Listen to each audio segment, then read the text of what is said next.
Hello, my name's Stuart Parker and welcome to Parker Furniture Workshops. I've been a joiner cabinet maker for over 25 years and I hope this video helps with your DIY project. How to remove and replace your blades in your table saw. First thing is, health and safety is very important. Make sure the machine is turned off at the mains and make sure it doesn't work. Push the on-off trigger, that's completely cut off, I'm happy with that. Most table saws have a plate in the centre. Sometimes these are timber. We have these in the shop, but we remove them when we're not using them and put the plate back that came with the machine. Very simply, all you do is you remove the two adjusting screws that hold the plate in the machine. Sometimes these are positioned in different areas, but it's normally two. That removes the plate. I'm then going to wind the blade right up to enable me to get the spanners in. So you go to the back of the machine and wind the blade up. You want to bring this up to its full tilt. That's great. Little tip before we remove the blade, always use the spanners that come with the machine. Do not use any other spanner. These are specifically designed so they don't over tighten the nut and break the ferrule. So don't use any other spanner bar the ones that come with the machine. If you've misused these or mislaid them, get hold of the manufacturers and they'll more than willingly send you two more out. Most of them have two. As you can see here, it's not a normal standard spanner.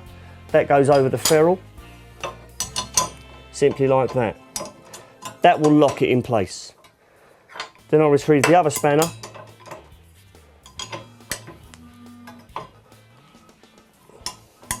As you can see, it's a bit stubborn. And pulling it towards you, this will undo the blade. Pull the spanner always towards you and this will undo it, not away from you. I simply then by thumb remove the nut and remove the locking arbor. This removes the blade. To put the new blade in, I simply turn the blade with the teeth pointing towards me. Obviously this is the way the machine is cutting, not the other way. I simply put the blade back in.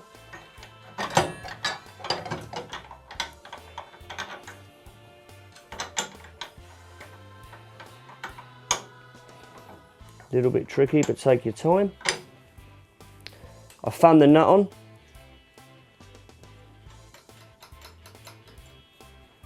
So it's roughly tight. I'll get the spanners again.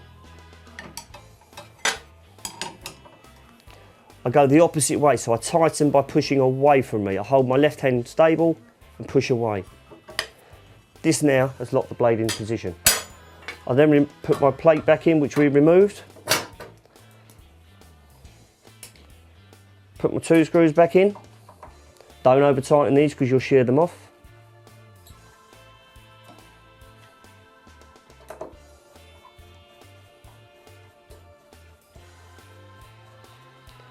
Also, as you can see here, I have two holes here and two holes here. These basically set the plate within the machine. This is pretty good and I don't need to set these, but sometimes you do need to do that. I then will wind the blade down. Remove the spanners and the old blade from the table. Plug the machine back in. Start the machine. That's fine and ready for use. Just a small tip, there's a lot of confusion on which blade you buy for the machine. All you simply do is when you're buying a blade, remove the old one and measure this diameter in here. They're all different. In this particular case, that's called a 30mm ball. Some of these have the holes either side and that's for the locking plate within the machine. But simply measure this hole here and that will give you the size ball. So when you go to your manufacturers, they will ask what size blade you want, how many teeth you want for the blade, and what size ball. The teeth on the blade dictate the cut. The lesser the teeth, the rougher the cut. The more the teeth, the better the cut. So that's how you remove and replace your table saw blades.